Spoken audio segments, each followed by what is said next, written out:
Hello friends, तो आज हम एक बहुत ही फेमस चाइनीज़ ड्रामा को एक्सप्लेन करने वाले हैं जिसका नाम है दी बिग बॉस। ड्रामा की मेन लीड में हुआंग चिन शामिल है जिसने एक स्कूल बॉय का रोल प्ले किया है। वहीं दूसरी तरफ फीमेल लीड काफ़ी क्यूट इलेट जिन्नी है।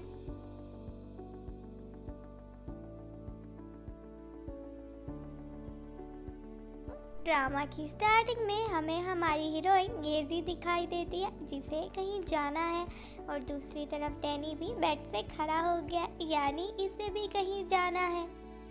दरअसल इन दोनों का ही आज हाई स्कूल में फर्स्ट डे है।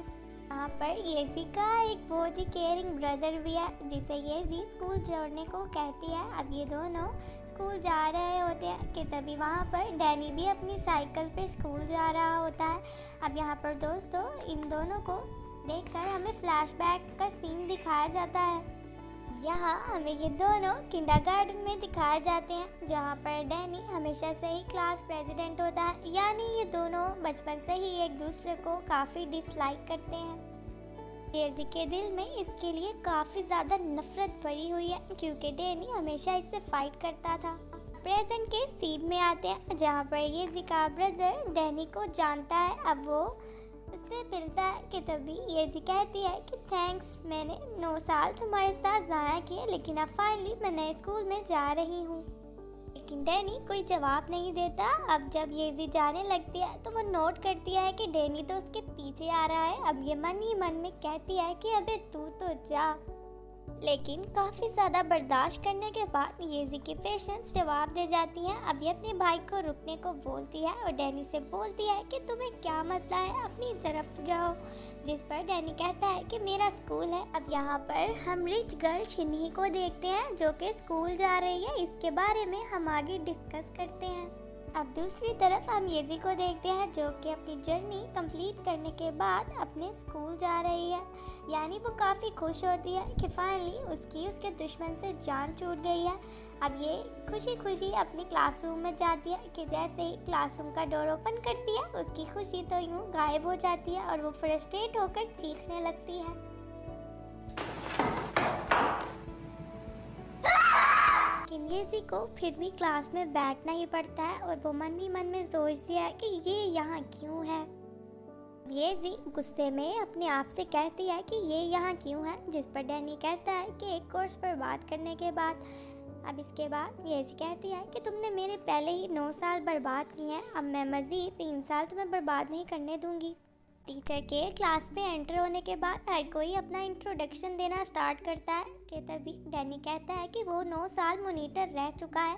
अब इसके बाद येजी अपना इंट्रोडक्शन देने की बजाय सबसे कहती है कि इसे हरगिज़ भी मॉनिटर मत बनाना, जिस पर टीचर कहता है कि डैनी ही अच्छा मॉनिटर हो सकता है और अगर कोई इसके अगेंस्ट जाना चाहता है तो वो जा सकता है। ये बातें सुनकर येजी को काफ़ी गुस्सा आता है क्योंकि वो नहीं चाहती कि डैनी फिर से क्लास मॉनिटर बने।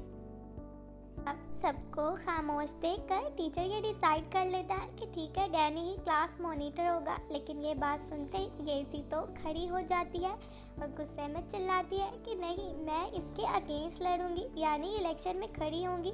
जिस पर टीचर कहता है ओके, कल तुम दोनों टाइम से पहुंच जाना। अब डैनी येजी की बात पर कहता है कि ये तुम क्या कर रही हो, जिस पर येजी कहती है मैं सिर्फ तुम्हें रोक रही हूँ। नेक्स्ट डे हम बेचारे डैनी को स्कूल आता हुआ देखते हैं, लेकिन वहाँ पर बिग बॉस येजी भी मौजूद होती है कि तभी ये डैनी को बातों में लगा कर उसका बैग फेंक देती है कि वो लेट हो जाए स्कूल में। लेकिन तभी ये ओवर एक्साइटेड होकर गलत डायरेक्शन में ही चली जाती है कि रास्ते में इसका एक्सीडेंट हो जाता है और वो भी शिन्ही की कार से होता है। यहाँ पर शिन्ही येजी को कुछ पैसे देती है ताकि मैटर यहाँ ही ख़त्म हो जाए, लेकिन येजी को पैसों की कोई फिक्र नहीं है, इसीलिए वो इसके पैसे मुंह पर मार देती है। उससे तो बस अपने दुश्मन को मॉनिटर बनने से रोकना है।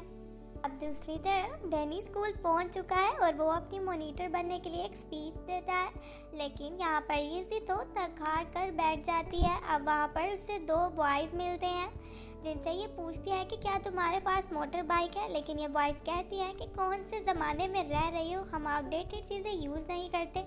जिसके बाद ये दोनों बॉयज़ इसको एक शूज़ का पेयर देते हैं। अब ये भी रेसिंग के लिए तैयार है और येसी भी जैसे तैसे कर कर स्कूल के पास पहुंच जाती है। अब ये दोनों बॉयज़ टीचर को मॉनिटर का नाम अनाउंस करने से रोकते हैं और तभी कहते हैं कि हमारी बिग बॉस पहुंच चुकी हैं।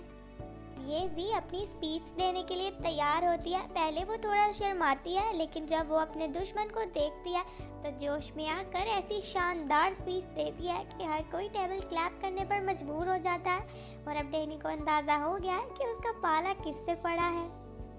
अब वोटिंग के बाद सिर्फ 7 वोट्स ही वैलिड होते हैं, यानी बाकी के वोट्स में किसी ने शायरी तो किसी ने जोक्स डाले होते हैं। आप मुझे बताएं, क्या कभी आपने भी अपनी स्कूल लाइफ में ऐसा किया है?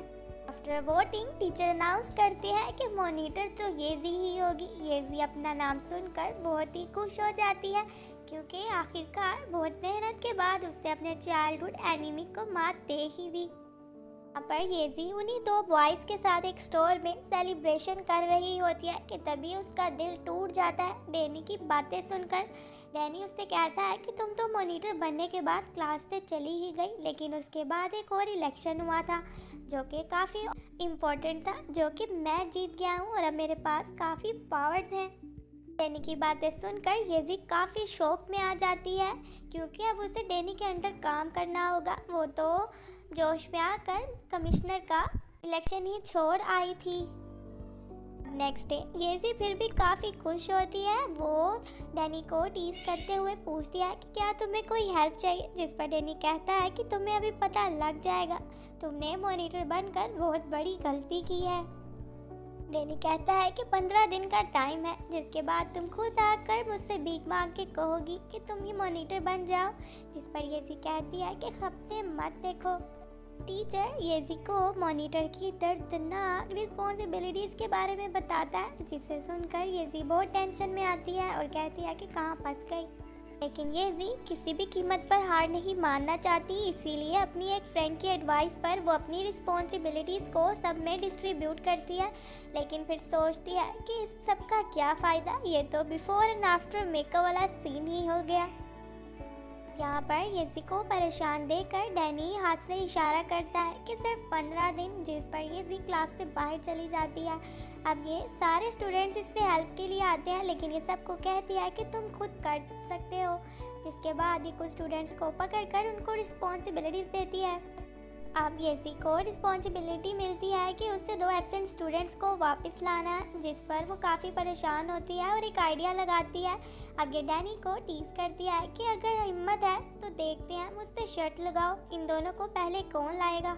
एट दी एंड डैनी भी मान जाता है। अब येजी काफ़ी खुश होती है, क्योंकि इसने डैनी को भी बेवकूफ़ बनाया है।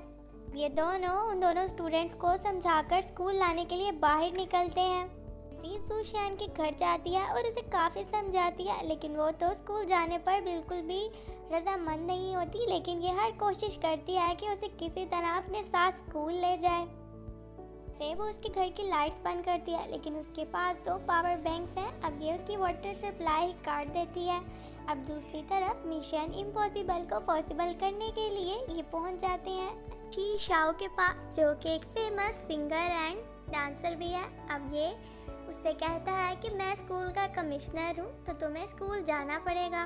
शाओ स्कूल जाने से डरता है, क्योंकि स्कूल के फर्स्ट डे ही सबने उसे पहचान लिया था और फैंस ने तो उसे घेर ही लिया था। लेकिन एट द एंड वो भी मान जाता है स्कूल जाने के लिए। और यहाँ पर एट द एंड जुशिन भी स्कूल जाने के लिए मान ही जाती है। अब ये दोनों इन दोनों को स्कूल तो ले आते हैं, लेकिन आपस में लड़ पड़ते हैं। येजी कहती है कि मैं तुमसे काफ़ी नफरत करती हूँ और कभी भी तुम्हें मॉनिटर नहीं बनने दूंगी। और यहाँ पर ही फर्स्ट पार्ट ख़त्म हो जाता है। फ्रेंड्स के ड्रामा आगे काफ़ी इंटरेस्टिंग होने वाला है, क्योंकि इसमें सेकंड मेन कैरेक्टर की एंट्री होने वाली है। तो don't forget to like, share and comment.